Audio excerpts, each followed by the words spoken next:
Bismillahirrahmanirrahim. Teman-teman, selamat datang kembali di channel ini. Hari ini kita akan membahas sebuah kisah yang luar biasa dari Yohanes 8 ayat 1 hingga 11 tentang perempuan yang tertangkap dalam perzinahan dan bertemu dengan Yeshua. Kisah ini penuh dengan pelajaran tentang kasih, pengampunan, dan bagaimana Yeshua mengajarkan kita untuk tidak mudah menghakimi. Jadi, jika teman-teman ingin tahu bagaimana cerita ini bisa mengubah cara kita melihat dosa dan pengampunan, pastikan untuk tonton sampai akhir. Ayo, langsung kita mulai. Kita akan melihat beberapa pembahasan dari Fatsal yang ke-8 ini, yaitu dimulai dengan satu peristiwa yang sangat spektakuler, yang saudara sering dengar juga, masalah perempuan yang kedapatan berzina. Ya, kita akan melihat terlebih dahulu hal itu dan kemudian kita akan melihat bagian selanjutnya, ya, dan saya akan bacakan ayat per ayat. Ya, silakan untuk Brother Henok untuk bisa baca terlebih dahulu Yohanes 8 ayat 1 sampai 11. Terima kasih. Yohanes 8 ayat 1. Dan Yeshua pergi ke Bukit Zaitun. 2. Dan ketika fajar menyingsing, dia tiba kembali di bait suci, dan semua orang datang kepadanya. Dan setelah duduk, dia mengajar mereka. 3. Dan para ahli kitab dan orang-orang Farisi membawa kepadanya seorang wanita yang telah tertangkap basah dalam perzinahan. Dan setelah menyuruhnya berdiri di tengah-tengah, mereka berkata kepadanya, "Guru, wanita ini telah tertangkap basah ketika sedang berbuat zina." 5. Dan di dalam Torah, Mose memberi perintah kepada kami agar wanita-wanita semacam ini dirajam. Lalu, engkau hendak mengatakan apa? 6. Adapun mereka mengatakan hal itu untuk mencobai dia, supaya mereka dapat mempersalahkannya. Tetapi sambil membungkuk, Yeshua menulis di tanah dengan jarinya, seakan tidak memedulikannya. 7. Dan ketika mereka terus menanyai dia, dengan menegakkan badan, dia berkata kepada mereka, "Siapa di antara kamu yang tidak berdosa? Biarlah dia yang pertama melemparkan batu kepada wanita itu." 8. Dan dengan membungkuk, dia menulis lagi di tanah. 9. Lalu setelah mendengar dan karena ditempelak oleh hati nuraninya, mereka pergi satu persatu, mulai dari yang tua-tua sampai yang terakhir.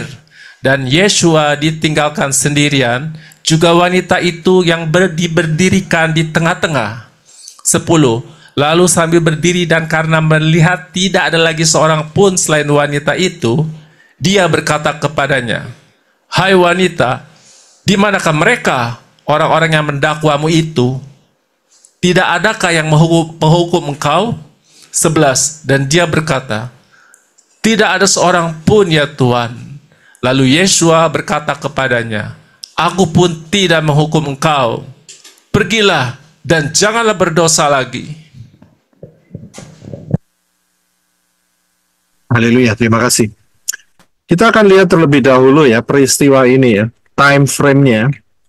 Time frame-nya yaitu kita dapatkan dari Fatsal yang ke-7, saudara. Ya, dari Fatsal yang ke-7, kita hanya cuplik saja beberapa ayat, supaya kita paham. Ya, peristiwa ini saat apa kejadiannya. Jadi kita lihat ya sebentar, time frame-nya di mana. Yaitu di dalam ayat di dalam Yohanes 7 ayat 2, 10, 5, 3, 1, dan 2. Mungkin bisa dibaca sekali lagi, Brother Enoch. Terima kasih. Yohanes 7 ayat 2. Dan perayaan Tabernakel, Sukot, Pondok Daun, orang-orang Yahudi sudah dekat.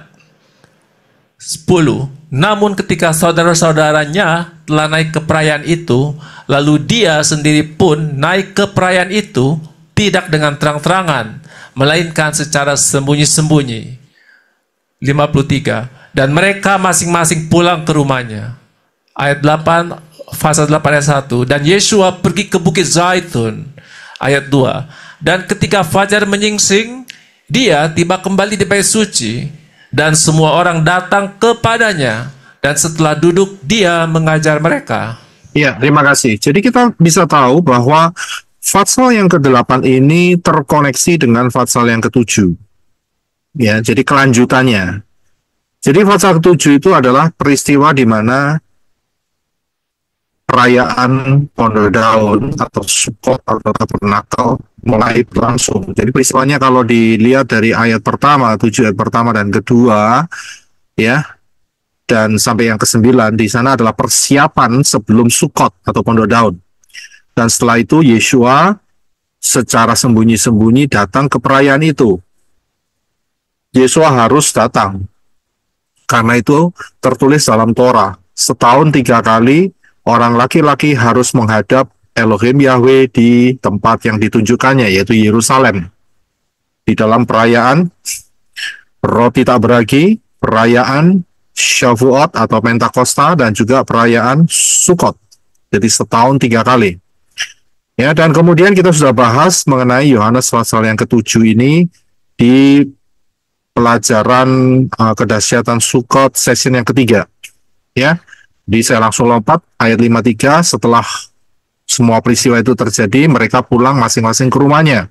Nah, saat mereka pulang, Yeshua nggak pulang. Ruang tempat tinggalnya Yeshua itu seringkali dia berkeliling jalan terus, ya kan? Dan seringkali biasanya Yeshua itu punya office, ya, kita boleh anggap sebagai office, ya, head office gitu. Saudara tahu kira-kira di mana head office-nya Yeshua? Taman Getsemani ya? Wah, bukan. Bukan. Head office-nya Bait suci. bukan. Head office-nya Yeshua itu seringkali dia itu ada di daerah Galilea, saudara. Ya, seringkali ada di Galilea. Nah, kalau saudara lihat di Yohanes 7 ayat 1 kan dikatakan orang-orang Yahudi yang di Yerusalem berusaha untuk membunuh dia. Tapi posisinya itu ada di Galilea, saudara. Ya, jadi ayat Yohanes 7 ayat 1 sampai 10, ya, ayat 1 sampai 9 itu Yeshua ada di Galilea, daerah utara. Ya, nah sekarang Yeshua menuju ke selatan. Ya, tempatnya Yerusalem.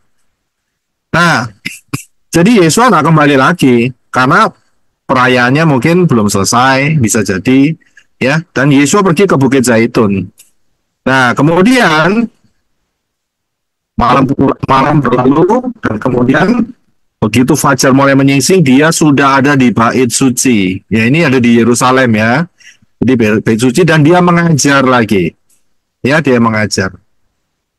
Ya, jadi peristiwanya seperti itu, saudara. Jadi peristiwa di dalam Fatsal yang ke-8 ini sangat berhubungan dengan perayaan Sukkot, yaitu perayaan yang ke-7. Ya, karena ada 7 hari raya yang ditetapkan oleh Elohim Yahweh. Yang pertama itu Pesach, kedua Roti Tak Beragi, ketiga Buah Sulung, 4 Pentakos, Shavuot, kelima adalah Rosh Hashanah atau Yom Teruah, trompet, yang keenam adalah pendamaian, dan yang terakhir adalah Sukkot, ya, Pondok Daun. Ya, jadi kita tahu ya time frame-nya. Nah, saat Yeshua mengajar pada pagi, ya, dini hari, fajar mulai menyingsing, jadi matahari mulai terbit, tiba-tiba dikasih satu problem. Ya, sudah bisa lihat ya problemnya, ya. Ya, jadi saat matahari mulai terbit, Yeshua sedang ngajar, enak-enak ngajar. Karena ngajarnya posisinya gini, saudara. Modelnya itu seperti, karena Bait Suci itu luas, ya. Jadi ada kelompok daerah-daerah yang mereka itu berkelompok, ya. Nah, di kelompok-kelompok itulah, ya, ada Yeshua mungkin di satu daerah, ya, itu, dan kemudian dia mengajar. Beda seperti pola mengajar sekarang di satu gedung, di satu tempat, ya, yang khusus, ada speakernya, ada mic-nya. Tidak seperti itu. Jadi mereka mungkin ada di satu pojok, mereka berkumpul dan mereka mendengarkan pengajaran Yeshua yang sedang mengajar pagi itu. Tiba-tiba apa yang terjadi? Yang terjadi adalah orang-orang Farisi, ya, ahli kitab, dan orang-orang Farisi membawa seorang perempuan tertangkap basah ya dalam hal perzinahan. Ya, dan kemudian dikatakan ya, mereka berkata ayat 4, "Guru, wanita ini tertangkap basah ketika sedang berbuat zina." Ya. Yang kelima, dan mereka memberikan titik poin dari Torah. Moshe memberi perintah agar wanita-wanita semacam ini dirajam. Dirajam itu dilempari batu sampai mati. Ya. Dan dia berkata, "Engkau mau ngomong apa dalam masalah ini?" Nah, di dalam masalah ini Yesua tidak ngomong apa-apa terlebih dahulu. Ya, yang dia lakukan adalah dia menulis di tanah dengan jari-jarinya. Ya, sepertinya ya enggak terjadi apa-apa. Dia tulis dengan jarinya ya di tanah. Ya, dia membungkuk, dia tulis di tanah. Nah, kita harus paham ya. Saudara tahu yang namanya dress code? Tahu nggak dress code? Ya, seragam. Ya, kalau zaman kita ini seragam. Ya, kalau zaman kita ini seragam. Ini bisa di. Terima kasih. Ya, Pakaian dress code pakai. dress code. Kalau zaman kita memang seragam, tapi di dalam zaman Yesua itu mereka mempunyai dress code. Ya, dress code-nya itu seperti ini, saudara, kira-kira ya. Dan memang kebanyakan seperti ini. Jadi raja punya tipe baju sendiri. Pembesar, bendara raja, ya, penasehat-penasehat raja, ya, wali-wali itu punya jenis pakaian sendiri. Pegawai istana punya model sendiri. Centurion punya sendiri modelnya. Prajurit biasa juga punya. Pekerja istana ada sendiri, pekerja luar istana punya model baju sendiri. Priest atau apa itu namanya? Imam. Ya, terima kasih Brisco. Imam-imam itu juga punya dress code sendiri. Penjaga bait Elohim juga ada dress code-nya sendiri. Bahkan lebih dari itu, janda-janda punya dress code sendiri, saudara. Ya kan? Kemudian orang Yahudi punya dress code sendiri, Romawi modelnya juga berbeda dari Yahudi, Yunani juga berbeda juga, saudara. Termasuk budak dan prostitut. Ya, prostitut ini bahasa Indonesia apa ya? PSK, ya, pekerja seks komersial, ya kan? Itu punya dress code sendiri-sendiri. Saudara bisa lihat, kalau hari ini dari presiden sampai tukang becak sama-sama pakai t-shirt, betul kan? Betul. Nggak ada bedanya, ya kan? Semua pakai t-shirt, ya. RT bisa pakai jas, presiden juga pakai jas, nggak ada bedanya. Nggak bisa dilihat melalui dress code-nya. Ya, hari ini kita bisa lihat kalau dress code kita beda, yaitu dengan menggunakan valid. Ya, ini dress code. Saudara menggunakan pashmina. Itu dress code. Ya, tetapi kebanyakan di luar ya kita sudah lepas talit kita. Ya, pakai kemeja biasa. Saudara mau jadi menteri atau jadi mantri, tahu ya bedanya menteri dan mantri? Ya kan? Itu pembantu dokter, Pak. Nah, itu Ya, dia. kalau mantri itu dokter kampung. Ya, menteri dan mantri beda E dan A, dress code-nya sama, saudara. Nggak ada perbedaan. Tapi zaman dulu itu beda. Beda memang kalau saudara sedang dalam bekerja. Ya, apalagi kalau saudara misalnya polisi atau tentara. Ya, itu punya kode-kode tertentu di lengannya, di bahunya, ya, di situ. Warna bajunya itu beda-beda, baru kelihatan. Beda kalau saudara bekerja rumah sakit. Dokter sendiri, Perawat sendiri, bagian A, bagian B, bagian C, bagian departemen punya warna sendiri-sendiri. Itu dress code. Tapi begitu di luar sama semua. Tapi zaman dulu, zamannya Yesua, dress code-nya itu hampir sama semua. Jadi bisa dilihat, oh ini orang pembesar, berarti dress code-nya modelnya seperti ini. Oh ini pekerja biasa, dress code-nya seperti ini. Oh ini budak, ini dress code-nya seperti ini. Jadi ada dress code-nya. Kita bisa lihat itu ada di dalam beberapa ayat, yaitu di dalam yang pertama yang saya berikan adalah Kejadian 14 ayat 41 ayat 14 dan 41 Kejadian 41 ayat 42. Saya ambil dari LAI saja lebih cepat sebenarnya. Silakan Brother Reno. Kejadian 41 ayat 14. Kemudian Firaun menyuruh memanggil Yosef. Segeralah ia dikeluarkan dari tutupan. Ia bercukur dan berganti pakaian, lalu pergi menghadap Firaun. Kejadian 41-42. Sesudah itu Firaun menanggalkan cincin meterainya dari jarinya dan mengenakannya pada jari Yusuf. Dipakaikannya lah kepada Yosef pakaian daripada kain halus dan digantungkannya kalung emas pada lehernya. Ya, terima kasih. Sudah bisa lihat ya dress code-nya ya.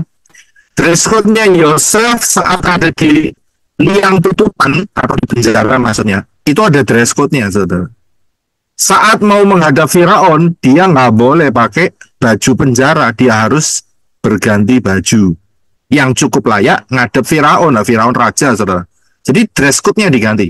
Kemudian saat Yosef dipilih oleh Firaun saat itu, kemudian pakaiannya Yosef diganti, yaitu dipakaikan pakaian dari kain halus dan dikasih kalung emas dan banyak lagi.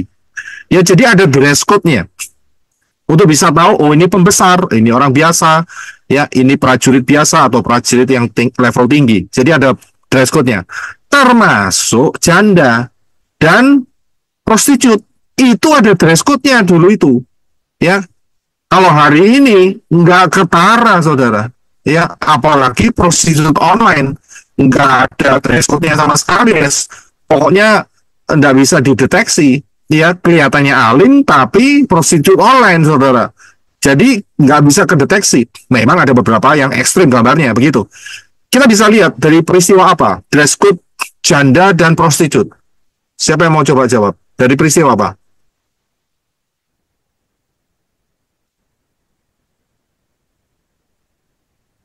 Dari peristiwa apa? Mungkin saudara pernah jeli. Tamar bukan Pak? Tamar. Terima kasih. Tamar dan Yehuda. Amar dan Yehuda. Itu ada dress code-nya, saudara. Ya, ada dress code-nya. Kita lihat yaitu di dalam Kejadian 38 ayat 13 sampai 15. Silakan Brother Reno. Kejadian 38 ayat 13. Ketika dikabarkan kepada Tamar, bapa mertuamu sedang di jalan ke Timna untuk menggunting bulu domba-dombanya. 38 ayat 14. Maka ditanggalkannya lah pakaian kejandaannya. Ia bertelekung dan berselubung, lalu pergi duduk di pintu masuk ke Enaim yang di jalan ke Timna, karena dilihatnya bahwa Shelah telah menjadi besar dan dia tidak diberikan juga kepada Shelah itu untuk menjadi istrinya. 15. Ketika Yehuda melihat dia, disangkanya lah dia seorang perempuan sundal karena ia menutupi mukanya.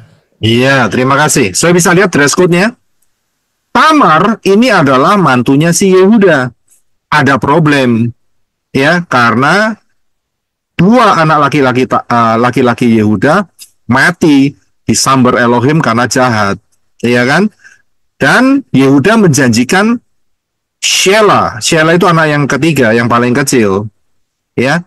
Nah, Tamar lihat bapak mertuanya kok tidak memberikan Shelah kepada dia untuk memberikan keturunan. Ingat ya, ini tradisi ya.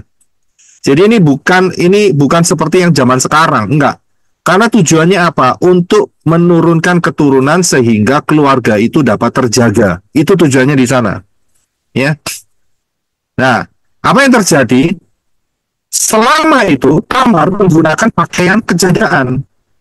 Bisa lihat, kalau dia pakai pakaian kejandaan, orang ya sebagai janda, orang akan bisa menilai, ya, mau mendekati atau tidak, begitu loh, saudara. Iya kan? Nah, jadi dia memberikan status, orang itu memberikan status lewat appearance-nya, lewat apa yang dia pakai. Dan kemudian begitu dia lihat si Yehuda yang sedang lewat dan Yehuda tidak memberikan Shelah, si Tamar mikir, dia berputar pikirannya, akhirnya ketemu satu jalan. Bagaimana dia bisa mendapatkan keturunan dari Yehuda, yaitu dia mengenakan pakaian perempuan sundal, prostitut, saudara. Yehuda melihat si Tamar, Yehuda lihat si Tamar tidak pakai pakaian janda. Nek pakaian janda nggak diparani sama dia, saudara. Ya, berbahaya sebabnya. Kalau pakaiannya perempuan sundal, didatengin sama Yehuda, ya, dan terjadilah peristiwa, ya saudara bisa baca sendiri di kejadian selanjutnya, keturunan dari Yehuda ini. Ya, memang ada uniknya di mana dalam Matius pasal yang pertama nama Tamar masuk di dalam silsilah yang menurunkan akhirnya turun, yaitu Yeshua HaMashiach. Yaitu lain cerita, ya. Ingat, ini bukan persoalan kalau gitu nggak boleh pergi prostitut, ya nggak boleh, ya. Jadi saudara jangan melegalkan hal itu, ya. Jadi saudara bisa lihat ya, ini masalah dress code, ya. Nah, dress code ini berhubungan dengan peristiwa di dalam Yohanes pasal 8 itu, saudara, ya. Berhubungan. Mengapa berhubungan? Karena orang-orang Farisi ini, ya, melihat, ya, ada tindakan perzinahan itu bukan seorang laki-laki dengan prostitut, ya, dengan kerja seks komersial, bukan. Ya, kalau itu nggak ditangkap, saudara, ya. Tapi dress code perempuan ini adalah perempuan biasa, ya. Karena itu tertangkaplah oleh orang Farisi. Nah, kita harus sedikit paham ya mengenai grup-grup yang ada di dalam zaman Yeshua. Yang pertama, ada beberapa grup yang paling besar yang kita bisa pelajari, yaitu grup Saduki. Saudara tahu ya grup Saduki, ya. Grup Saduki ini adalah orang-orang yang menguasai keuangan dan juga menguasai bait Elohim. Itu grup Saduki. Grup Saduki ini, kalau dia menguasai bait suci, berarti dia adalah imam besar. Jadi imam besar itu adalah grup Saduki, ya. Dan mereka kontrol, ya, dan mereka mempunyai hubungan politik dengan Romawi, dengan Pilatus saat itu, dengan Herodes, raja wilayah bagian Galilea, ya. Jadi mereka punya hubungan. Selain itu, mereka juga melakukan ritual-ritual di dalam peribadatan bait suci, ya. Jadi inilah grup Saduki. Kalau saudara masih ingat, Yeshua pernah menunggang balikkan penukar-penukar uang, masih ingat ya, di bait Elohim, ya, ditunggang balikkan. Nah, itu kaki tangannya orang-orang Saduki, ya. Dan kemudian grup yang kedua adalah grup Farisi. Grup Farisi ini adalah, kembali lagi, grup yang Saduki itu tidak percaya akan kebangkitan orang mati. Nggak ada. Mereka bilang kosong, mati ya sudah, selesai cerita. Mereka nggak percaya akan kehidupan setelah kematian. Mereka tidak percaya malaikat-malaikat, nggak percaya mereka. Itu Saduki, ya. Nah, sedangkan grup Farisi itu dia percaya kepada alam spiritual, alam setelah kematian, ya, dunia setelah kematian. Itu grup Farisi.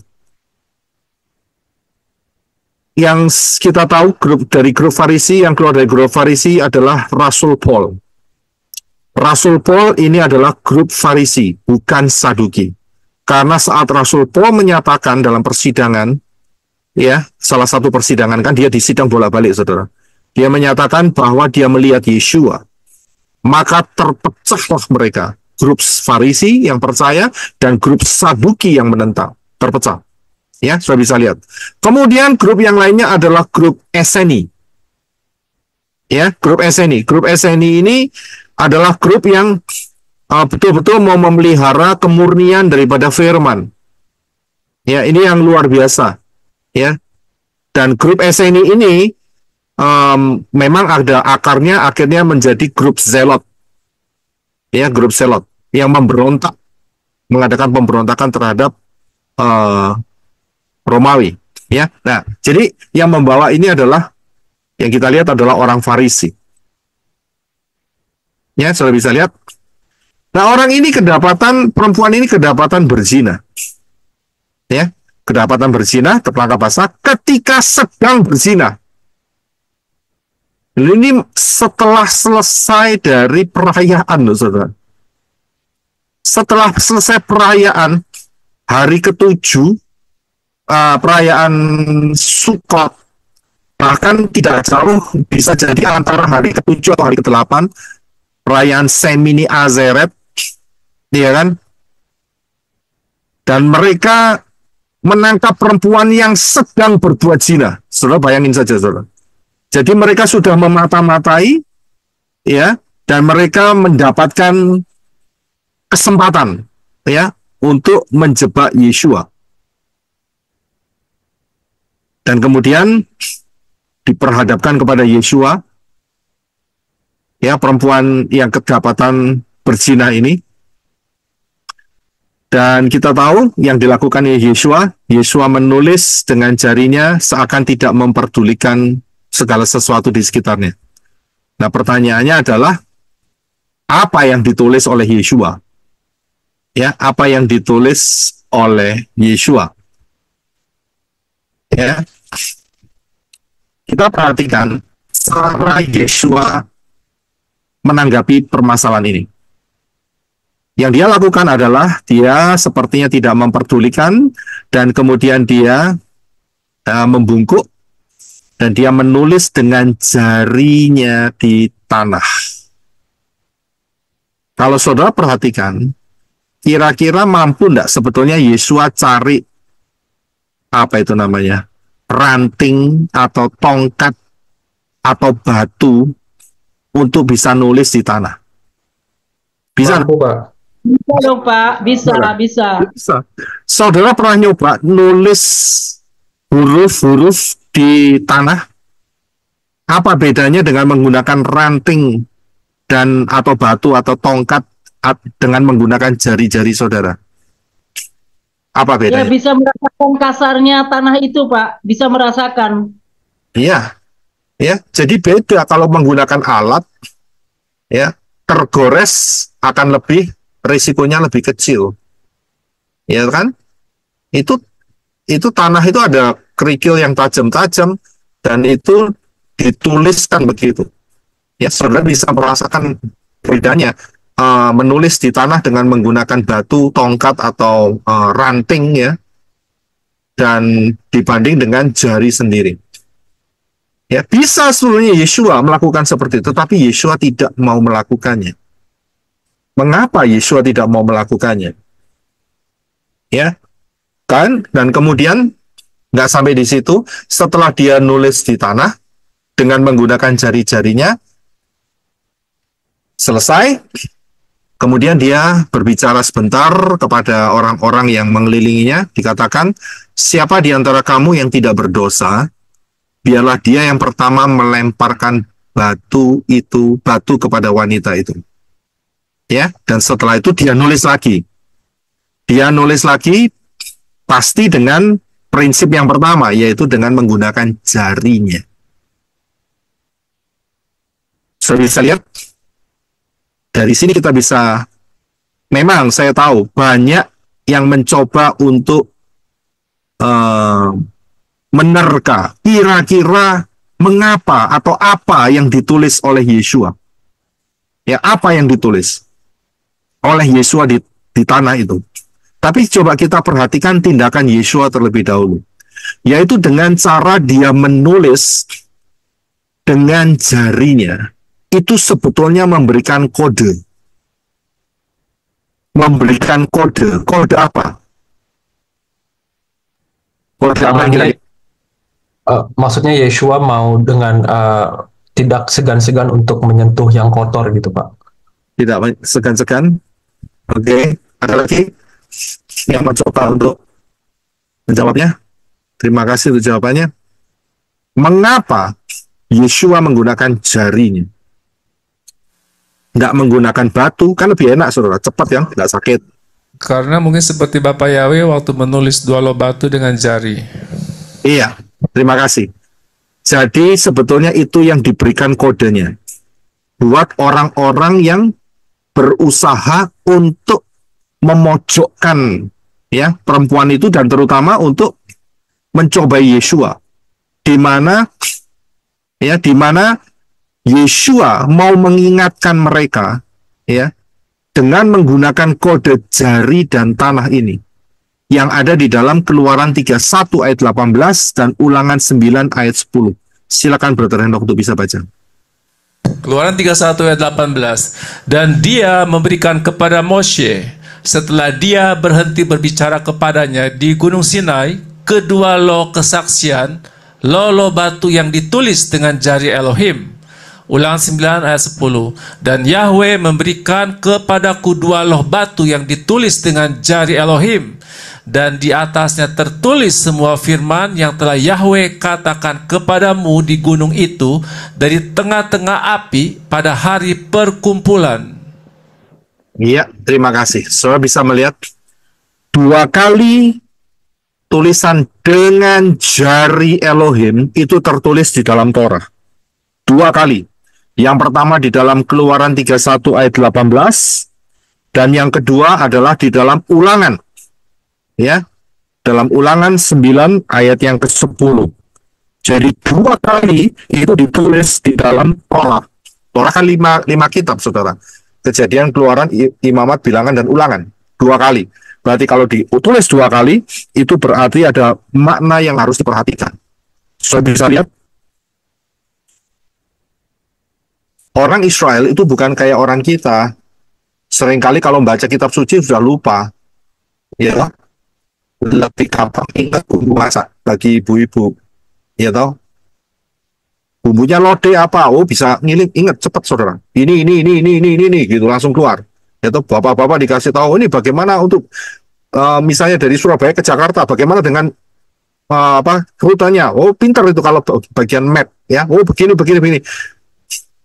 Tapi disuruh buka firman, bingungnya luar biasa.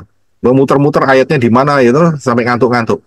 Orang Israel, imam-imam, orang Farisi, itu tahu dengan detail.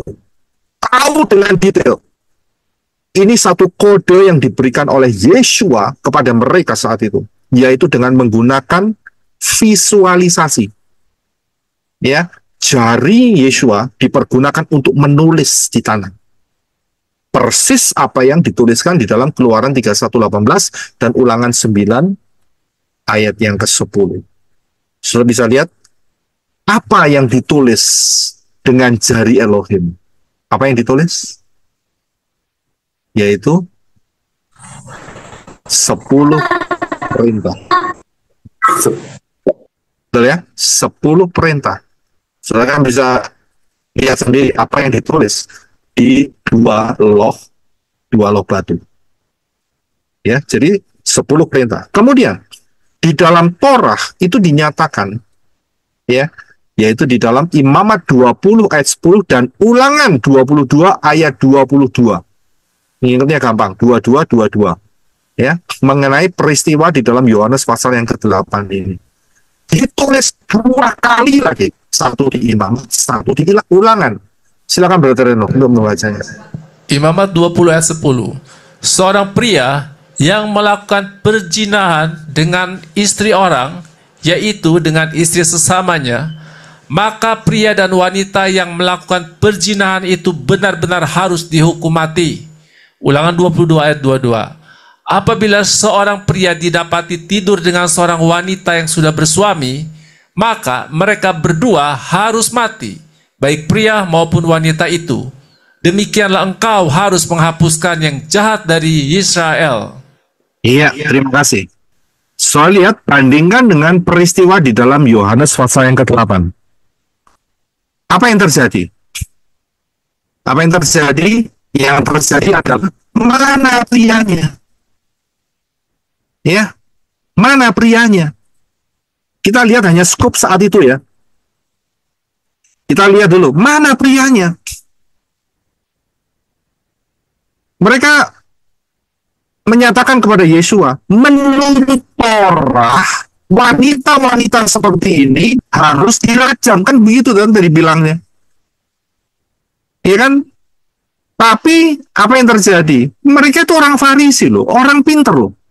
Orang cerdas, bukan orang bodoh. Nggak pelupa lagi. Dan grup besar lagi, saling mengingatkan. Saya bisa lihat ketahuan kesalahannya. Jadi, sangat besar kemungkinan yang ditulis oleh Yesua adalah di antara dua hal ini. Yang pertama ada di dalam Imamat atau Ulangan, Imamat 20 ayat 10 atau Ulangan 22 ayat 22, dan yang kedua adalah 10 daripada perintah Elohim. Dan Yesua menyatakan, siapa di antara kamu yang tidak berdosa, lempar pertama kali. Betul kan? Siapa yang di antara kamu tidak melakukan dosa, lempar batu pertama kali. Saudara tahu, pada mundur semua pasti. Karena apa? Karena ingat loh, mereka punya jarak itu dekat dengan Yesua, dan mereka bisa melihat apa yang ditulis oleh Yesua. Ya, apa yang ditulis oleh Yesua. Karena itu, dengan menggunakan dua cara, Yesua merontokkan tipu muslihat mereka. Yang pertama dengan kode, ya, dengan jarinya, ya, tulis di tanah, itu mengingatkan, ingat loh, di dalam Torah ada jari Elohim yang menulis di batu, di tanah. So bisa lihat, jadi besar kemungkinan dua hal inilah, ya, dua hal inilah yang ditulis oleh Yesua. Dan ini ampuh. Begitu mereka ditantang, siapa yang tidak berdosa di antara kamu, lempar batu pertama kali. Mundur satu-satu, saudara. Ya, minggir semua, tidak ada yang berani. Mereka mundur, ya, karena secara judgment, ya, tidak lengkap, ya. Tapi kenyataannya perempuan ini betul-betul berdosa tidak? Betul-betul berdosa nggak? Berdosa, Pak. Berdosa. Yesua mengatakan, ayat yang ke-11, ya, Yesua mengatakan, lalu Yesua berkata kepadanya, atau sebelumnya lebih baik saya baca sebentar, yaitu di dalam ayat yang ke-10, lalu sambil berdiri karena melihat tidak ada lagi seorang pun selain wanita itu, dia berkata kepadanya, hai wanita, di mana mereka orang-orang yang mendakwamu? Tidak adakah yang menghukum engkau? Dan dia, perempuan itu berkata, tidak ada seorang pun ya Tuhan. Lalu Yesua berkata, aku pun tidak menghukum engkau. Pergilah dan janganlah berbuat dosa lagi. Perempuan ini berdosa, saudara. Ya, perempuan ini berdosa. Tapi Yesua untuk menghancurkan tipu muslihat daripada pendakwa. Saudara tahu, ayat 10 dikatakan ada kata pendakwa, betul? Hai wanita, di manakah engkau orang-orang yang mendakwamu itu? Saudara tahu, dalam bahasa Yunaninya pendakwa itu berkonotasi seperti apa? Seperti bukan. Satan, Pak. Satan. Satan. Betul, terima kasih.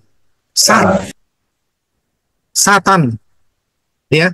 Karena itu kalau sudah lihat di dalam Wahyu pasal yang ke-12, itu dikatakan bahwa pendakwa, apa itu? The brethren, saudara-saudara, itu telah dibuang ke bumi. Siapa pendakwa? Satan. Ya, accuser. Jadi itu adalah Satan. Ya, Yesua menyelamatkan, ya, dan dengan memberikan apa? Dengan memberikan second chance, kesempatan yang berikutnya, ya. Aku pun tidak menghukum engkau, pergilah dan jangan berbuat dosa lagi. Jadi diberi kesempatan. Ini anugerah. Padahal memang salah. Tapi kita harus lihat ada dua sisi yang Yeshua lakukan. Yang pertama adalah untuk menghancurkan dakwaan-dakwaan setan, ya, dengan menggunakan firman juga, dan kemudian di satu sisi untuk orang yang perempuan yang kedapatan berzina ini dia memberikan apa? Memberikan pengampunan. Ya, saudara paham. Nah, kita akan lanjutkan yaitu di dalam Yohanes 8 ayat 12 sampai 59. Ya, ini adalah banyak pembicaraannya, jadi saya akan bacakan secara pelan-pelan. Saya akan bacakan di ayat yang ke-12 dulu. Ya, ayat yang ke-12 kita akan mulai sebentar. Brother Henok bisa bantu baca untuk ayat 12, silakan. Yohanes 8 ayat 12. Selanjutnya, Yeshua berbicara lagi kepada mereka dengan mengatakan, Aku adalah terang dunia. Siapa yang mengikut kepadaku, ia sekali-kali tidak akan berjalan dalam kegelapan, melainkan akan mempunyai terang kehidupan. Ya, terima kasih. Kita tahu, Yesus mengatakan sendiri, aku adalah I am. Kalau kita ingat kata I am, aku adalah, kita akan ingat akan Keluaran 3 ayat 13-14. Ya, aku adalah aku. Ya, Yesus menyatakan aku adalah terang dunia. Berarti lambang Yesus adalah menorah. Ya, terima kasih. Menorah. Menorah. Ya, menorah. Lambang Yeshua adalah menorah, bukan salib. Jadi ada kedekatan, bukan kedekatan, persamaannya, ya, antara simbol-simbol menorah dengan Yeshua. Karena menorah ada 7 kaki dian, ya, ada 7. Dan Yeshua kepalanya adalah 7 juga, Yod Shin Waw Ayin. Sudah bisa lihat ya dari gambar itu. Nah, Yeshua mengatakan, akulah terang dunia. Kalau kita lihat dari sudut tabernakel Moshe, ya, tabernakel Moshe, di manakah letak menorah? Menorah letaknya ada di dalam Ruang Kudus. Ruang Kudus. kemah pertemuan. Kemah pertemuan, ya. Jadi kemah pertemuan setelah kolam pembasuhan, itu namanya kemah pertemuan yang ditudungin, ya.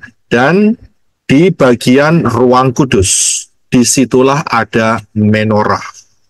Ya, berapakah dimensinya? Berapakah dimensinya? 20 kali 10 kali 10. Ya, terima kasih. Ya, dimensinya adalah 20 kali 10 kali 10. Ya, saudara harus paham ya. Ini penting buat saudara. 20 kali 10 kali 10. Kalau dikalikan semua, berarti dimensinya adalah 2000. Dan ini berbicara mengenai apa? Ini berbicara mengenai 2000 tahun sejak sejak kematian Yeshua HaMashiach, ya, sejak kematian Yeshua HaMashiach tahun 30 Masehi, ya, 2000 tahun. Inilah masa anugerah, ya, masa yang sangat luar biasa, pengampunan, kesempatan yang Yeshua berikan, ya, kesempatan yang Yeshua berikan. Seperti perempuan itu diberikan kesempatan, bukan? Kita pun, saudara dan saya pun juga diberi kesempatan. Kalau zaman sebelum Yeshua, begitu kedapatan mereka berzina, ya langsung dirajam batu sampai mati. Nggak ada lagi kesempatan. Yeshua memberikan kesempatan. Seperti yang dia katakan kepada perempuan itu. Jangan berbuat dosa lagi. Aku tidak menghukum kamu. Diberi kelonggaran waktu untuk bertobat. Jangan berbuat dosa lagi. Sudah bisa lihat bagaimana kasih Yeshua. Ya, ini sangat luar biasa sekali prinsip ini. Jadi dia memberikan sejak kematiannya sampai kapan ya? Sampai plus 2000 ya. Tapi dikurangin sedikit ya. Masa anti Hamasiah. Masa anti Hamasiah pun ada pengampunan tapi sangat limited, terbatas, yaitu dengan membayar dengan darahnya sendiri. Jadi kita harus tahu prinsip-prinsipnya ya. Jadi Yeshua memberikan kesempatan pengampunan seperti itu ya. Nah, kemudian di dalam kita akan baca sebentar ya. Dalam Yohanes 8 ayat 13.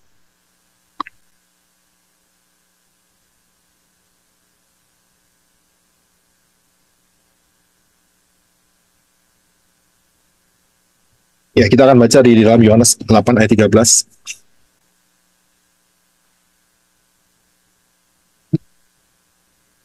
Ayat 12 saya bacakan sebentar ya. Kita akan baca pelan-pelan. Ya, kita akan melihat kedalaman daripada ayat-ayat ini.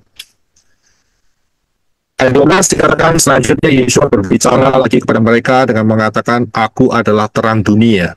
Siapa mengikut kepadaku, ia sekali-kali tidak akan berjalan dalam kegelapan, melainkan akan mempunyai terang kehidupan. Ini ayat pegang baik-baik. Selama saudara ada di dalam Yeshua, saudara ngikut Yeshua dengan posisi yang benar, maka saudara tidak berjalan dalam kegelapan. Semuanya terang benderang. Sampai rahasia harpazo dinyatakan. Sampai rahasia 666 dinyatakan. Sampai rahasia tubuh kemuliaan dinyatakan. Sampai rahasia transfer dosa dinyatakan. Ya loh, terang kan? Nggak bulat kan? Nggak bingung kan? Kemudian saat kerajaan 1000 tahun, jelas sekali. Hari ke-8, ya, Yerusalem dan bumi yang baru, sangat jelas sekali. Kemanakah manusia mati, juga sangat jelas. Saudara bisa lihat, pangkuan Abraham kosong, kita juga sudah tahu. Ya, sekarang ada di mana?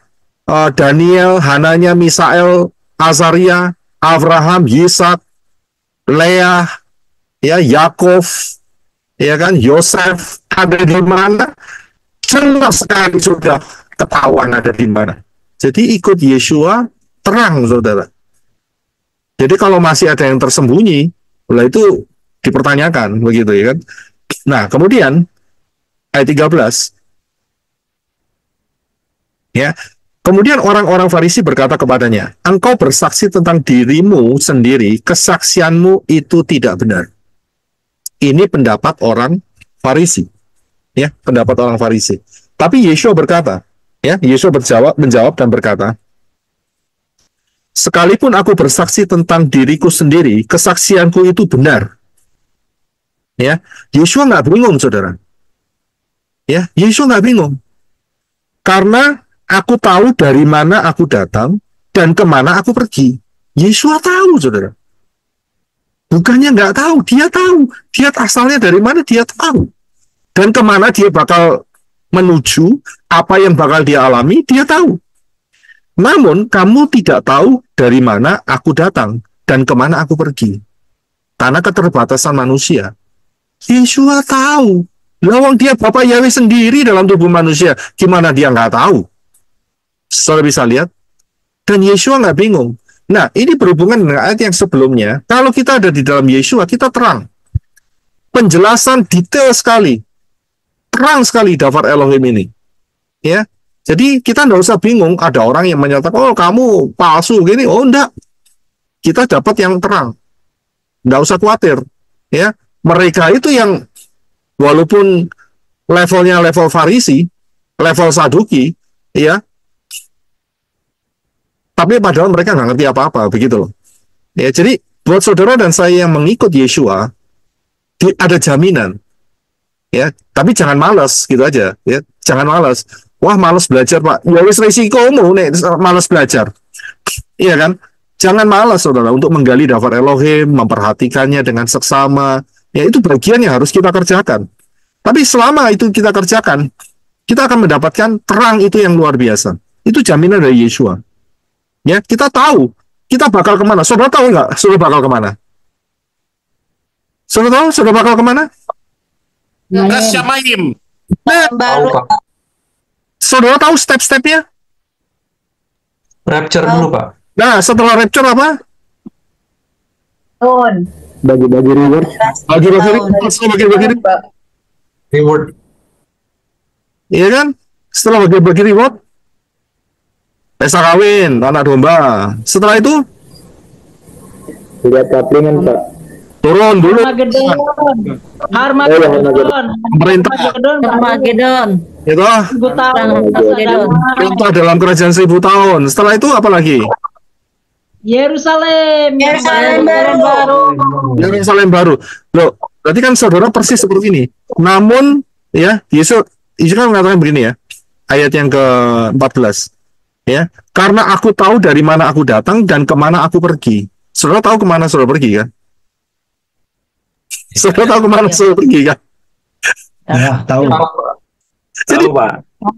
karena dipimpin oleh Yeshua, saudara tahu kemana saudara pergi. Ya, jadi saudara paham. Ya, kalau pemahamannya, wah nanti kita akan dibersihkan dalam masa 666. Wah, ini bahaya, saudara. Ya, ada yang salah, ada yang error nih di sini, gitu loh. Saudara bisa lihat, karena masa 666 itu adalah masa penghukuman. Ya, masa murka Elohim, masa Elohim Yahweh memurkai darahnya sendiri, ya tidak mungkin. Saudara bisa lihat. Jadi kita tahu masa depan kita kemana kita tahu. Ini luar biasa. Ya, oke. Ayat 15. Kamu menghakimi berdasarkan daging. Aku tidak menghakimi siapapun.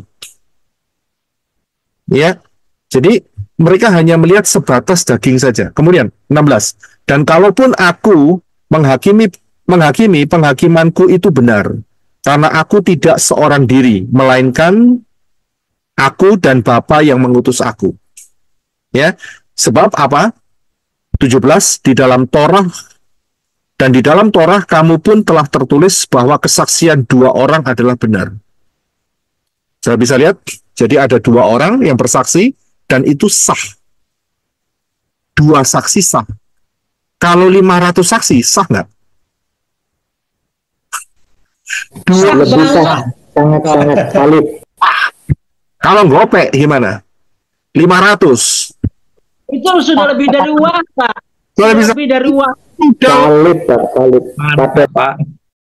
Sudah lebih dari saksi-saksi yang dibatasin cuma 2 itu aja. Kita punya kesaksian itu banyak sekali. 11 murid, yang satu hilang. Ya biarin saja yang hilang. Ya kan? Yudas Iskariot. Kemudian belum lagi ada 500 orang yang dikatakan oleh Rasul Paul yang melihat Yeshua langsung. Kemudian paling tidak 11 murid melihat Yeshua naik ke Syamayim. Bukan cuma 2 loh.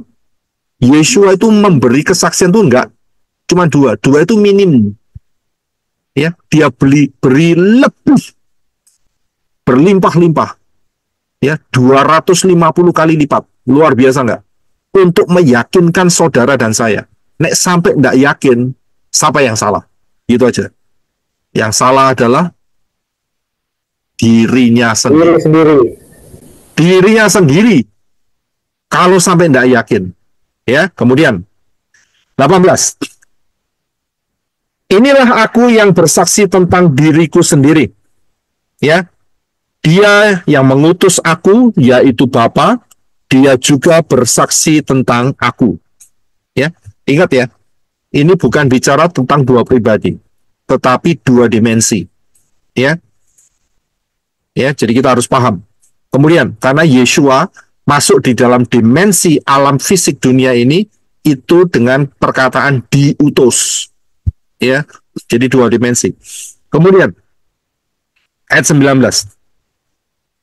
Dikatakan kemudian mereka berkata kepada Yeshua, ya, di manakah Bapakmu itu? Ya, di mana Bapakmu itu? Nanti ini ada hubungannya dengan satu kalimat yang di bawah nanti ya. Di mana Bapakmu itu? Yeshua menjawab, kamu tidak mengenal aku maupun Bapakku. Sekiranya kamu mengenal aku, maka kamu tentu mengenal Bapakku. Yeshua mengatakan ini karena apa? Yeshua dan Bapa itu satu pribadi. Ya kan, dia pernah berkata kepada Filipus kalau nggak salah, selama ini kamu mengikut aku dan kamu masih menanyakan tunjukkan Bapa kepada kami. Ya, itu kata Filipus. Saya bisa lihat mereka tidak bisa mendeteksi antara Yeshua dengan Elohim Yahweh. Ya. Kemudian ayat 20. Yeshua mengucapkan firman ini di ruang perbendaharaan ketika mengajar di bait suci. Jadi dia masih ada di bait suci loh. Ya, jadi ini masih berkelanjutan, saudara. Setelah peristiwa perempuan itu di atas tadi, ini masih berkelanjutan, saudara. Dan tidak seorang pun menangkap dia karena waktunya belum tiba. Nah, ini dia. Berulang lagi dikatakan kan, saya pernah ajarkan bahwa ada timing daripada Yeshua. Kalau saat itu tiba, tidak bisa lari. Tapi kalau saatnya belum tiba, tenang saja. Nggak akan terjadi apa-apa. Ya, lolos pasti. Ya, sangat luar biasa. Kemudian, ayat 21. Kemudian Yeshua berkata lagi kepada mereka, ya, aku pergi dan kamu akan mencari aku, dan kamu akan mati dalam dosa-dosamu. Ke tempat aku pergi, kamu tidak bisa datang. Perhatikan yang pertama, Yeshua ngomong sama siapa ini? Yeshua ngomong sama siapa? Orang Banyak. Yeshua bicara sama orang banyak. Perhatikan ya. Jadi saat Yeshua berkata-kata, kita harus tahu ini arahnya kemana. Ini penting sekali. Ya, ini penting sekali. Beda dengan Yeshua berkata di dalam Yohanes 14. Di rumah Bapakku banyak tempat. Itu Yeshua ngomong sama siapa? Orang banyak atau murid-murid? Murid-muridnya. Muridnya. murid-murid. Bisa mendeteksi. Jangan semua ditelan semua, saudara. Kita harus pilah-pilah. Untuk orang banyak, Yeshua ngomong, kamu akan mati dalam dosamu. Ini kalimat mengerikan, saudara. Ini kalimat mengerikan. Tapi untuk murid-murid, Yeshua berkata, di rumah Bapakku banyak tempat. Aku pergi dan aku akan kembali, aku akan menjemput kamu. Saudara bisa lihat, beda, saudara. Beda sekali. Ya, untuk orang banyak, Yesus berkata, lu mati, ya, di dalam dosa-dosamu, dan ke tempat aku pergi, kamu tidak bisa datang. Dikonfirm lagi, saudara. Berarti orang-orang itu masuk mana, saudara? Lautan api neraka. Itu dia. Dengan kata lain, ya, bahasanya hari ini kalau kita sudah paham, kamu semua akan masuk dalam lautan api. Itu ceritanya. So, bisa lihat? Ini Yeshua ngomong sama orang banyak. Dan orang yang diajak ngomong ini orang Yahudi, orang Farisi, yang tahu Torah, yang tiap tahun merayakan 7 hari raya, saat Pesah mereka menyembelih domba. So, bisa lihat? Dan mereka melakukan ritual-ritual. Ini orang Yahudi, saudara. Yeshua konfrontasi dengan orang Yahudi. Tapi mereka berkata, kamu mati dalam dosa-dosamu dan kamu tidak bisa masuk Syamaya. Mengerikan. Ya kan? Kemudian, ayat 22. Lalu orang-orang Yahudi berkata, apakah dia, yaitu Yeshua, akan bunuh diri karena dia berkata, ke tempat aku pergi, kamu tidak bisa datang? Mereka tidak paham. Mereka tidak paham. Ya, tidak paham akan apa? Akan kehidupan setelah kematian. Bisa lihat kemudian 23. Dan dia berkata kepada mereka, Yeshua berkata kepada mereka, ayat 23. Ya. Kamu berasal dari bawah. Aku berasal dari atas. Kamu berasal dari dunia ini. Aku tidak berasal dari dunia ini. So, bisa lihat? Saya bacakan saya lagi. Yeshua berkata kepada orang banyak, mereka itu orang banyak, kamu berasal dari bawah, aku berasal dari atas. Kamu berasal dari dunia ini, aku tidak berasal dari dunia ini. Saudara dan saya berasal dari yang mana? Dari atas. Atas, Pak. Ayatnya di mana? Harus ada fondasinya, dong. Rasulullah ngomong, oh saya dari Yeremia 1 ayat 5, Pak. Yeremia 1 ayat 5. Ngomongnya gimana itu? Yang sejak dari kandungan aku telah memilih engkau. Iya. Sejak itu? Entah. Iya, maka Yeremia 1 ayat 5.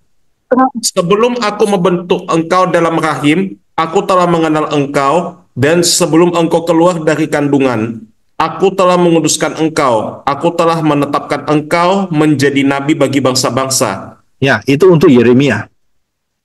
Nama saya juga Yeremia.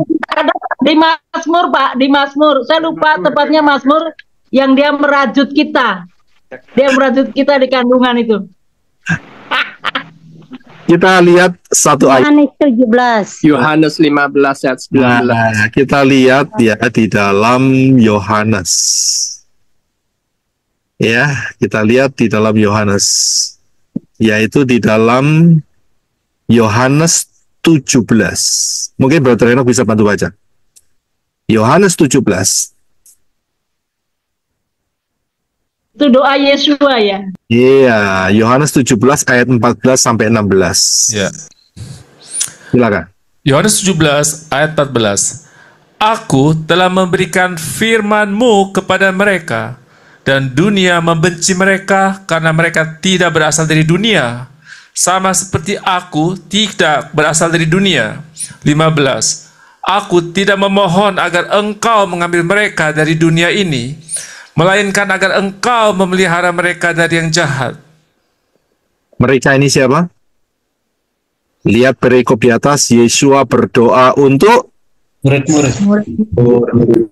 Jadi kalau kita masuk di dalam grup murid Yesua, maka doa Yesua sampai dalam kehidupan saudara dan saya. Saya bisa lihat karena kita percaya, beriman kepada Yesua Masya. Kita di dalam Yesua tidak dari dunia ini. Karena itu mendapatkan proteksi dari doa Yesua. Saya bisa lihat. Ya. Jadi beda saudara. Ya beda. Saudara beda dengan... Bahagia sekali Pak hari ini Pak. Bahagia sekali. Ya, jadi beda. Status kita beda. Begitu saudara. Loh, kita kan sudah deklarasi saudara. Di Kolose. Tiap minggu kita deklarasi. Setiap, bahkan seminggu 3 kali deklarasinya. Ya kan? Dia sudah memindahkan kita. Betul kan? Di Kolose 1. Dia sudah memindahkan kita. Jadi posisi kita udah pindah. Karena itu di dalam Ibrani kita bisa masuk ke Gunung Sion. Ya, kita masuk ke Gunung Sion. Karena posisinya udah pindah. Secara posisi kita sudah pindah. Saudara bisa paham di sini. Kita tidak lagi berasal dari dunia ini. Ya, tapi kita sudah diberi jaminan yang sangat luar biasa. Kalau yang di luar masih kira-kira semoga ya moga-moga kira-kira ya berharap ya mudah-mudahan ya kan nggak tahu apa lagi ya, tapi untuk saudara dan saya jangan salah saudara, sudah merupakan kepastian. Ini ajaib, asal kita tetap di dalam Yesua, Yesua di dalam saudara. Saya bisa lihat ya. Oke, ayat 24 dikatakan, oleh karena itu aku berkata kepadamu bahwa kamu akan mati dalam dosa-dosamu, sebab jika kamu tidak percaya bahwa akulah Dia, maka kamu akan mati dalam dosa-dosamu. Kalau tidak percaya akan Dia, Dia ini Dia siapa? Bapak. Nah, Ya. saya pernah ada teman dekat yang begitu saya beralih ya dasar iman saya kepada pola akar Ibrani yang benar ya, di dalam posisi yang benar Yeshua HaMashiach, mereka orang ini menantang saya dengan ayat ini, kata Dia ini adalah Mesias. Ternyata tidak. Nanti kita bisa lihat di bawahnya bahwa Yeshua berbicara tentang Bapa. Saya bisa lihat, jadi kalau jika kamu tidak percaya akulah Yeshua yang adalah Yahweh, mati ya. Mati sudah. Berarti, hati-hati saudara, yang menyatakan Yeshua sendiri, Yahweh sendiri, mati enggak kira-kira? Saudara bisa lihat. Mati. Yeshua sendiri, Yahweh sendiri, Ruah Yahweh Elohim pribadi sendiri. Ya kan? Hati-hati saudara. Ya, jadi berbahaya saudara. Ya, iman yang sudah semakin meningkat ini punya tuntutan yang tinggi saudara. Kemudian, sebab itu ayat 25, mereka berkata kepadanya, orang banyak berkata kepada Yeshua, sesungguhnya engkau ini siapa? Dan Yeshua berkata kepada mereka, adapun apa yang dari semula pernah kukatakan kepadamu, ini rodok bingung ya, ILT 3 ini ya, ayat 2. Ya, kalau LAI-nya ngomong gini soal TP-nya. Maka kata mereka kepadanya, kepada Yeshua, siapakah engkau? Jawab Yeshua kepada mereka, apa gunanya lagi aku berbicara kepadamu? Ya, agak bingung sedikit ya, di ILT ya. 26. Bahwa aku mempunyai banyak hal mengenai kamu untuk mengatakan dan menghakimi, tetapi dia yang mengutus aku adalah benar, dan apa yang aku dengar dari dia, itulah yang aku katakan pada dunia ini. Jadi Yeshua itu berkata-kata dari siapa? Ya dari firman Yahweh. Saya bisa lihat, ya dari Yahweh, karena dia adalah firman yang hidup. Kemudian, 27, perhatikan. Mereka tidak mengerti bahwa dia membicarakan Bapa kepada mereka. Bahasa LAI-nya lebih gampang. Mereka tidak mengerti bahwa Yeshua berbicara kepada orang banyak tentang Bapa. Jadi Yeshua selama ini berbicara mengenai Bapa Yahweh. Dia adalah Bapa Yahweh itu sendiri. Kalau kamu tidak percaya bahwa akulah Yahweh, mati kamu. Itu maksudnya. Sudah bisa lihat. Jadi Yeshua berbicara mengenai dirinya sendiri yang adalah Yahweh. Ya. Kemudian ayat 28. Dikatakan oleh karena itu Yeshua berkata kepada mereka. Saya tunjukkan ini aja. Yeshua berkata kepada mereka. Bisa dibantu satu ayat ini? Bisa dibaca, Brother Enoch. Yohanes 8 ayat 28.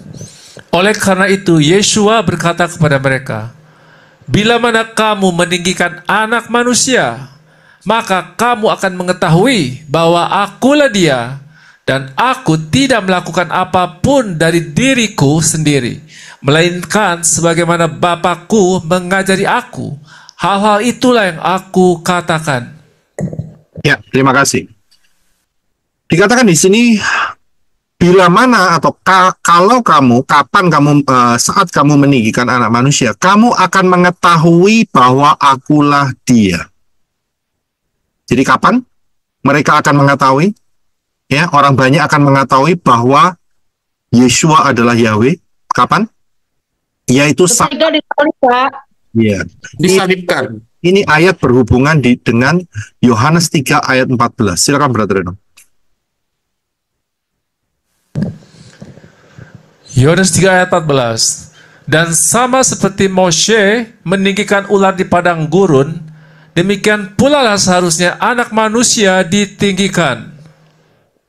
Ya, jadi pada saat kata ditinggikan itu, yaitu artinya disalibkan. Dan disalibkan, pada saat Yesus disalibkan, ada tulisan di atas kepala, kenapa orang ini disalibkan. Alasannya apa? Alasannya tertulis di atasnya, yaitu Yeshua Hanotri Wamelech Hayehudim. YHWH, Yod-He, Waw-He. Barulah mereka tahu. Sudah bisa lihat? Jadi baru mereka tahu dengan huruf-huruf kode yang ada di setiap kata di depan. Yod-He, Waw-He. Mereka baru tahu. Ya, bisa lihat. Itu ayat 28, 29. Saya baca lagi 28. Oleh karena itu Yesus berkata kepada mereka, bila mana kamu meninggikan anak manusia, maka kamu akan mengetahui bahwa akulah dia. Jadi saat itu mereka tahu ya, bahwa yang disalib adalah Yahweh. Dan aku tidak melakukan apapun dari diriku sendiri, selain sebagaimana Bapakku mengajari aku, hal-hal itulah yang aku katakan. Jadi apa yang dikatakan Yeshua tidak menyimpang dari apa yang dikatakan oleh Yahweh. Saya bisa lihat ya. Dan kemudian 29, dan dia yang telah mengutus aku ada bersama aku. Bapa tidak meninggalkan aku seorang diri, sebab aku senantiasa melakukan hal-hal yang berkenan kepadanya. Ya. Ayat 30, dan setelah dia mengatakan hal-hal itu, banyak orang percaya kepadanya. Banyak orang percaya. Kemudian 31. Kemudian Yeshua berkata kepada orang-orang Yahudi yang telah percaya kepadanya, jika kamu tetap tinggal di dalam firman-Ku, kamu adalah benar-benar murid-Ku. Saya bisa lihat? Saudara paham? Jadi stepnya itu murid dulu, saudara. Belajar taat. Ya, belajar tunduk, belajar taat untuk diarahkan dan dibentuk. Dan kalau kita tetap, saudara dan saya tetap tinggal di dalam firman Yeshua, maka kita adalah murid. Kemudian, dan kamu akan mengetahui kebenaran, dan kebenaran itu akan memerdekakan kamu. Ya, jadi murid akan tahu kebenaran. Begitu tahu kebenaran, maka kebenaran itu, kebenaran Dafar Elohim, itu mempunyai kuasa yang akan memerdekakan saudara dan saya. Saudara bisa lihat, karena itu diperkatakan melalui deklarasi. Saudara bisa lihat. Supaya apa? Supaya tertanam dalam alam bawah sadar saudara. Jadi diperkatakan ya kebenaran itu. Saudara bisa menambahkan deklarasi kalau saudara dipimpin Roh Yahweh Elohim, setiap saudara bisa mungkin ada penambahan sendiri, silakan, nggak ada masalah. Tapi saya berikan yang umum, Ibu Rasafa memberikan secara umum. Ya, kalau ada tambahan lagi ya bisa ditambahkan seperti itu. Kalau saudara memiliki suara dari Roh Yahweh Elohim, tambahkan ini dalam hidupmu, tambahkan saja, tidak masalah. Ya, jadi kebenaran itu akan memerdekakan kamu. Ya, nah di sini mereka punya salah persepsi soal kata merdeka. Ayat 33. Mereka menjawab, orang banyak itu menjawab kepada Yeshua, kami adalah keturunan Abraham dan kami belum pernah diperhamba siapapun. Bagaimana engkau mengatakan kamu akan merdeka? Nah, ini prinsipnya salah lagi. Ya. Karena orang Israel saat itu, mereka berpikir mereka itu dijajah. Ya, dan mereka secara ibadah, mereka itu free. Tidak boleh diatur atau dijajah dengan si penjajah. Ya, mereka free karena mereka merasa keturunan Abraham. Ya, padahal Yeshua mengatakan ini masalah kemerdekaan dari dosa. Ya, 34 dikatakan, Yeshua menjawab kepada mereka, sesungguh-sungguhnya aku berkata kepadamu, setiap orang yang berbuat dosa adalah hamba dosa. Ya, dia akan terjerat dengan dosa. Dosa itu memperhamba. Dan 35, hamba tidak tinggal dalam rumah untuk selamanya. Putra tinggal sampai selamanya. Hamba dosa di luar dari Syamayim. Tapi siapa yang ikut di dalam putra, di dalam Yeshua, akan tinggal di dalam Syamayim. Ya, jadi posisi menentukan. Kemudian 36. Sebab itu apabila putra memerdekakan kamu, kamu pun benar-benar merdeka. Saya bisa lihat seringkali apa yang terjadi, setan menipu. Betul? Kamu sudah jatuh berulang-ulang. Mana mungkin kamu bisa merdeka? Dan setan menipu dengan satu bahasa peribahasa. Gajah mati meninggalkan gading. Betul? Zebra mati meninggalkan loreng. Begitu ya kira-kira ya. Kira-kira seperti itu. Jadi maksudnya apa? Kamu tidak akan berubah sampai mati. Itu tipu daya Satan. Karena itu dalam deklarasi dikatakan kita sudah menjadi manusia yang baru. Sudah bisa lihat? Kita sudah menjadi manusia yang baru. Karena apa? Sudah dimerdekakan.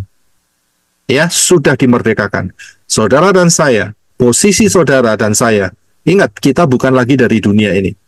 Saudara dan saya dimerdekakan dan kita mesti jaga. Ya, inilah yang disebut sebagai menjaga apa itu namanya keselamatan. Ya, menjaga keselamatan supaya apa? Jalannya enggak bengkong ya, enggak terplecok. Ya, jatuh kembali. Kemudian 37. Dan aku tahu bahwa kamu adalah keturunan Abraham, tetapi kamu berusaha membunuh aku karena firmanku tidak mendapat tempat di dalam dirimu. 38. Aku mengatakan apa yang telah aku lihat di hadapan Bapakku, dan begitu pula kamu melakukan apa yang telah kamu lihat di hadapan Bapakmu. 39. Mereka menjawab dan berkata kepadanya, Pak, Abraham adalah Bapak kami. Yeshua berkata kepada mereka, jika kamu adalah anak-anak Abraham, kamu melakukan pekerjaan-pekerjaan Abraham.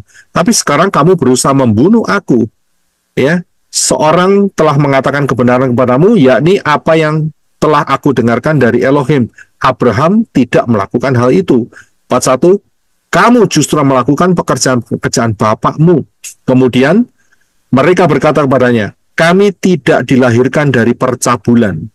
Kami mempunyai satu Bapa, yakni Elohim. Mengapa mereka mengatakan kami tidak dilahirkan dari percabulan?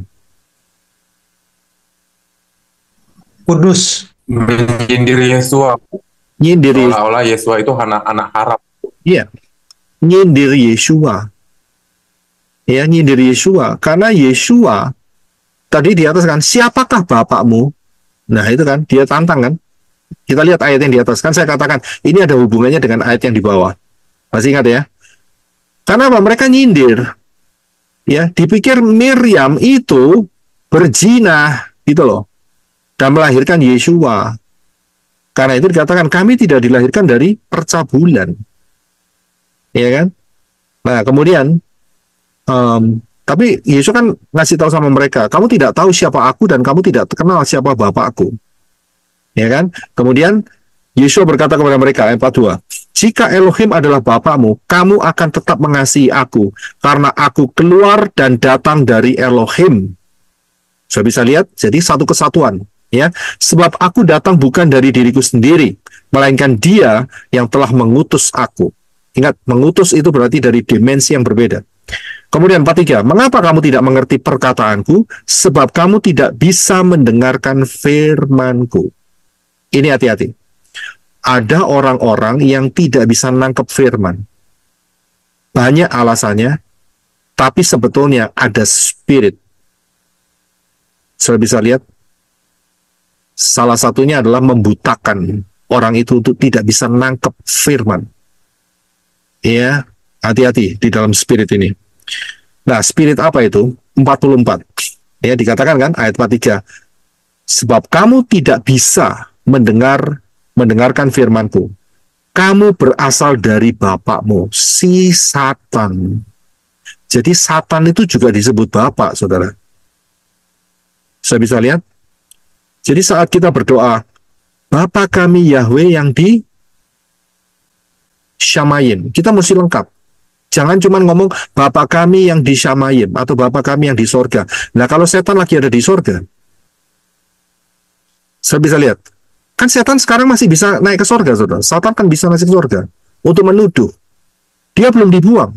Dibuangnya nanti saat kapan dia dibuang?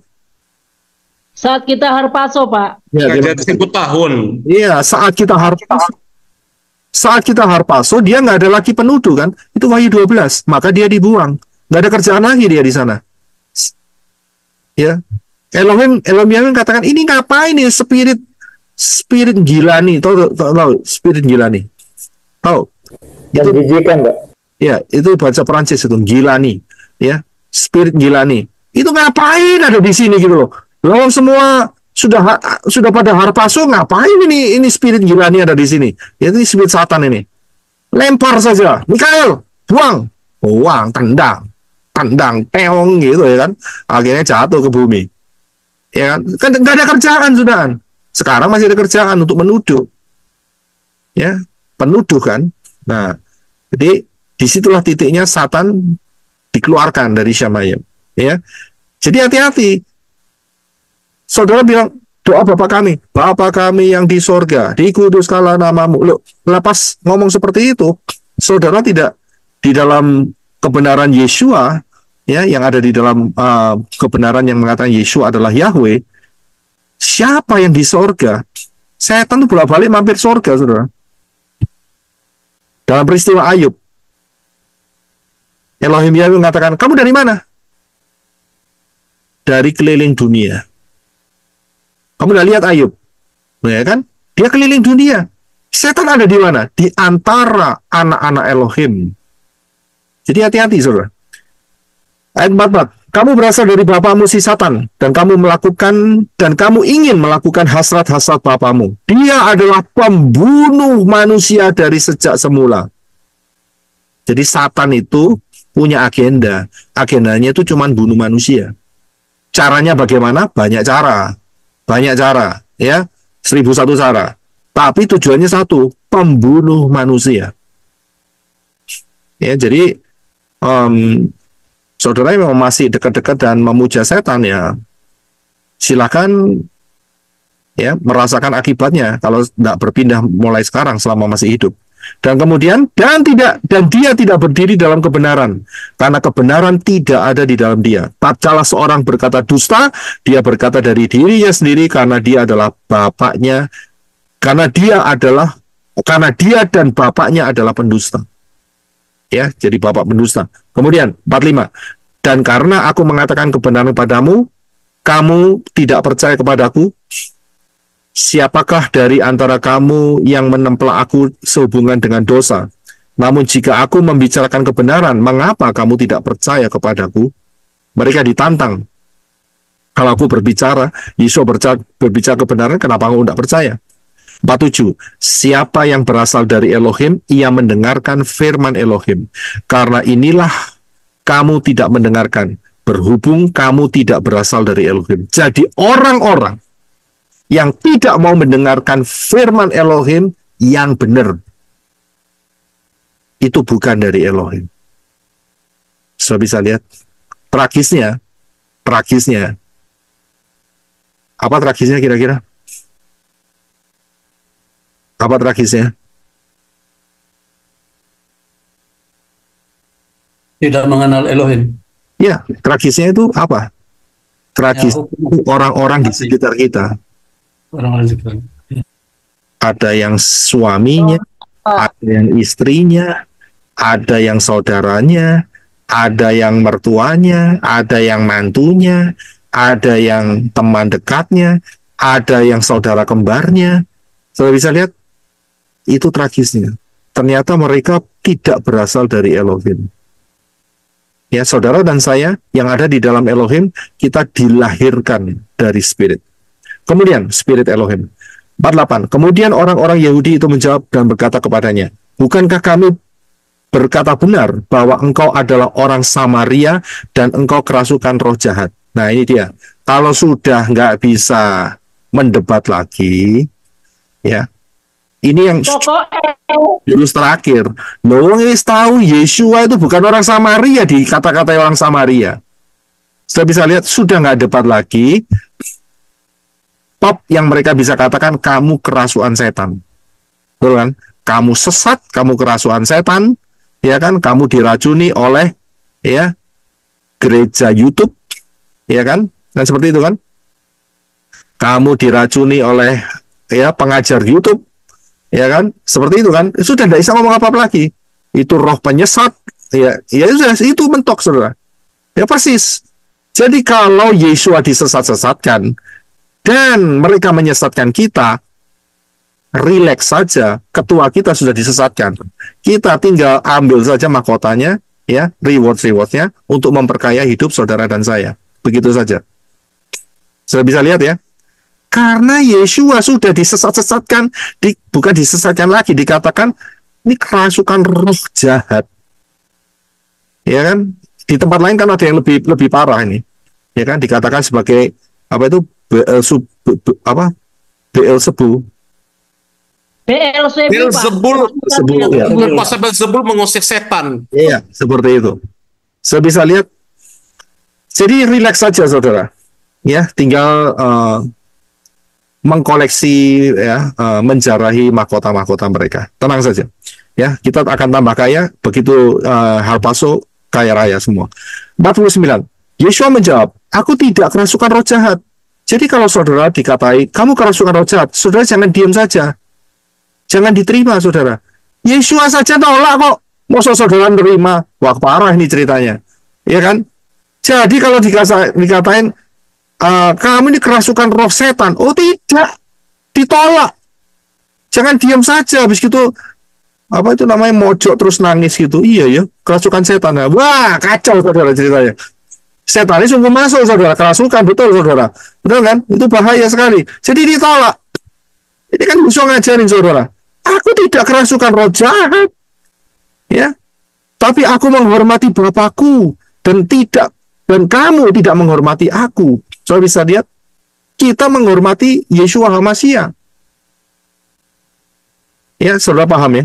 Kemudian, jadi jangan diterima ya, perkataan-perkataan negatif ditolak ya. Dikembalikan saja. Kemudian, 50.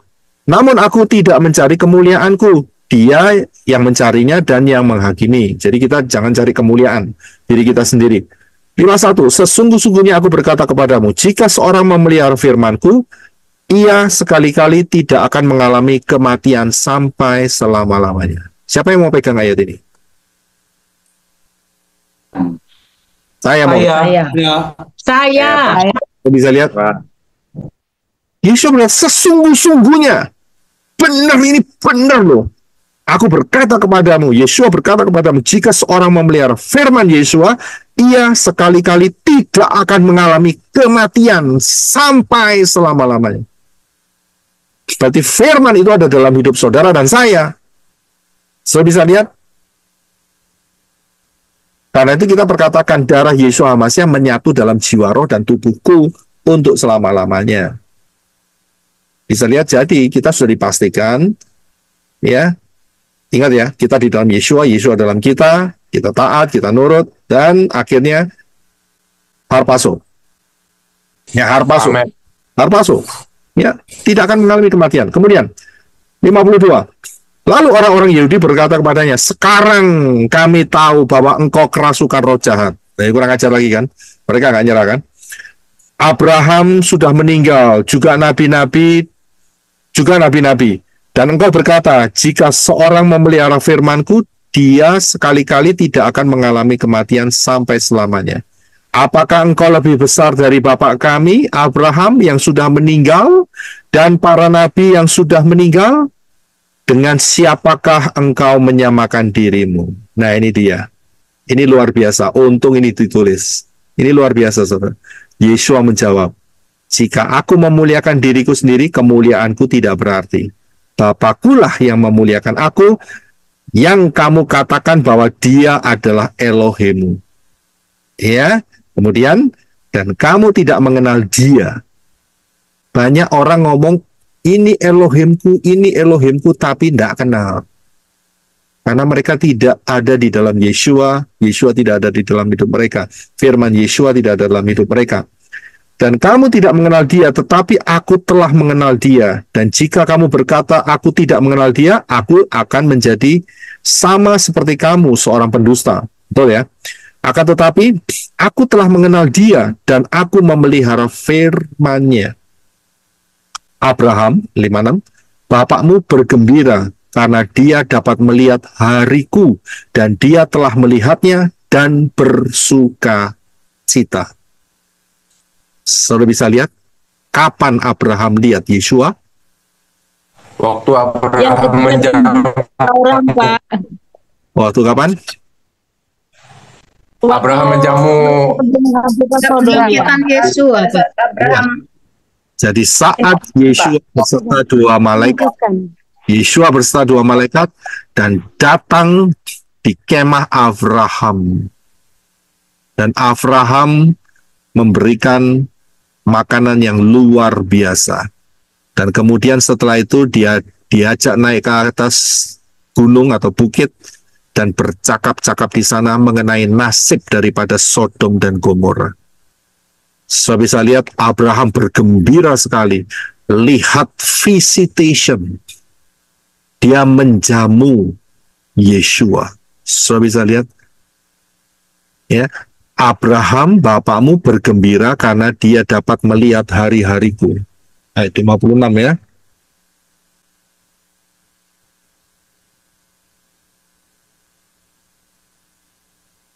LAI-nya lebih luas sedikit. Abraham bapakmu bersukacita bahwa ia akan melihat hariku dan ia telah melihatnya dan ia bersukacita. Dia sudah lihat. Bayangin saudara. Iya, sangat luar biasa perkataan Yeshua. Kemudian orang-orang Yahudi itu berkata kepadanya, engkau belum mencapai umur 50. Lah memang iya belum 50 saudara.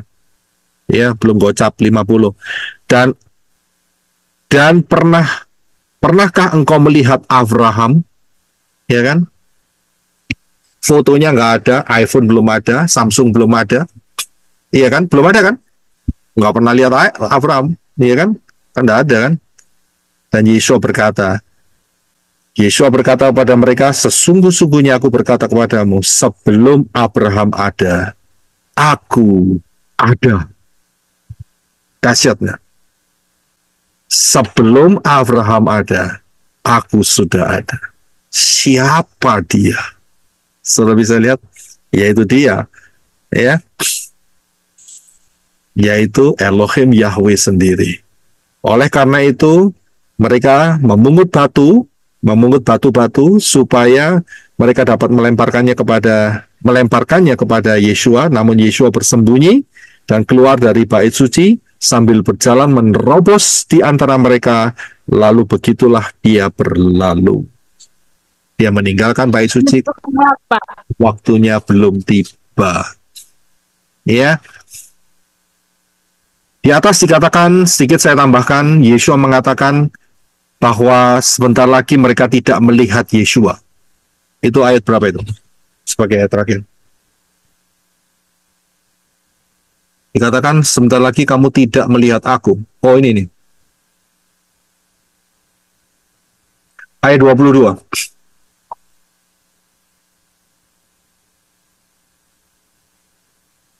Lalu orang-orang Yahudi berkata, apakah dia akan bunuh diri karena dia berkata, ke tempat aku pergi kamu tidak bisa datang.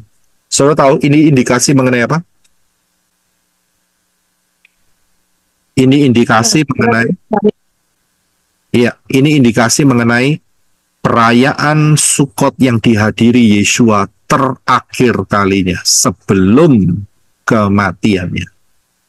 Ingat ya, Sukot itu kan berarti bulan sekarang kan ya, perayaan terakhir kan, perayaan terakhir berarti bulan Oktoberan ya, sekarang bulan Oktober kan, dan setelah ini masuk ke perayaan yang pertama, yaitu sekitar bulan Maret April ya. Ya, perayaan pertama kan, berarti setelah Sukot, cycle-nya kembali ke Pesach. Ya kan, betul kan? Setelah Sukot kan Pesach kan? Ya, masuk Sukot, masuk ke Shavuot kan nggak mungkin. Setelah Sukot kan Pesach, ya kan? Nah, di sinilah Yesus mengatakan, aku akan pergi dan kamu tidak bisa pergi ke tempatku. Saya bisa lihat, mereka kira bunuh diri, ya toh? Nah, atau mengajar ke tempat Yunani dan sebagainya, ya, tapi tidak. Yeshua dipanggil untuk Israel, Yahudi, ya, dan dia akan mati. Inilah indikator di mana Yeshua menghadiri perayaan Sukot yang terakhir, dan setelah itu dia mati di kayu salib di perayaan Pesach tahun depannya. Haleluya, Bapak yang berkati, puji Bapak Yahweh, kita bisa menyelesaikan Yohanes pasal yang ke-8. Luar biasa. Haleluya. Ya, oke, puji Bapak Yahweh. Nah, kita akan nanti di dalam doa dan besok kita akan ada pembahasan yang berbeda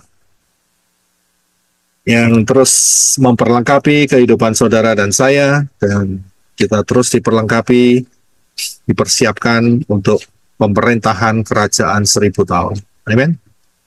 Nah, luar biasa sekali.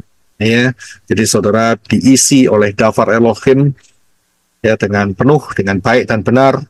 Ya, saya nggak tahu kita dapat jatah apa, tapi sangat luar biasa.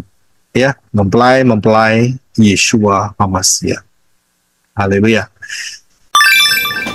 Terima kasih banyak sudah menyimak sampai akhir.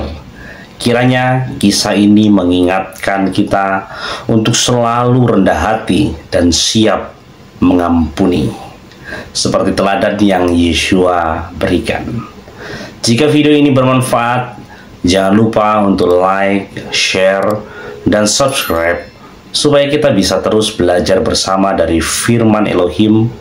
Dan sampai jumpa di video berikutnya. Tetaplah hidup dalam kasih dan anugerahnya. Bapa Yahweh di dalam Adonai Yeshua HaMashiach dan Ruach HaKodes memberkati.